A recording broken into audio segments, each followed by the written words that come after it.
All right, with me now, former D.C. Democratic Party Chairman, NewsNation contributor Scott Bolden, and former senior aide to Secretary Pete Buttigieg, Linda Tran. Hello to you both. Hello. Thanks for being with me. I get this email dropped into my inbox, Linda, this afternoon. Gavin Newsom deploys new teams to fight crime in major California cities, building on successful efforts. And I'm going, wait a minute here.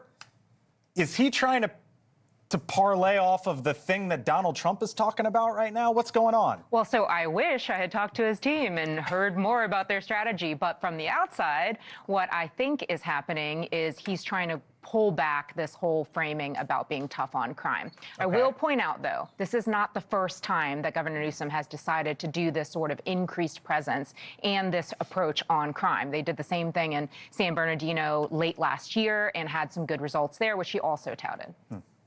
Well, it's not about Trump, actually. I think it makes good politics and good policy for the governor. He's doing what he's supposed to do.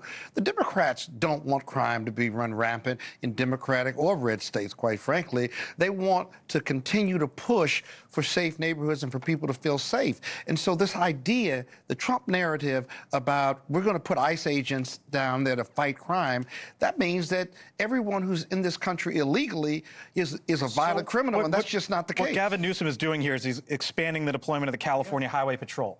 So you're good with it if it's the Highway Patrol, but not good with it if it's ICE and the National Guard? Is it sort of pick your agency? I'm good with the state agencies in that surge.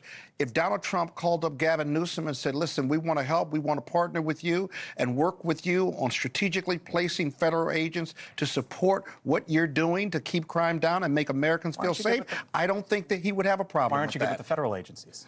I'm not good with the federal agencies because with Donald Trump comes chaos and how he implements it. Just like how he's implementing the anti-immigration policy, people don't want people who are not violent criminals to be hustled off the street and taken to far-off places with no identification and no idea on when they're going to come back. If all they did was come here illegally and haven't committed a crime, we don't need ICE agents to be masked and be taking people off the street. Those people are waiting for hearings, most of them. Most of them are waiting for hearings, and they got a right to wait for those hearings.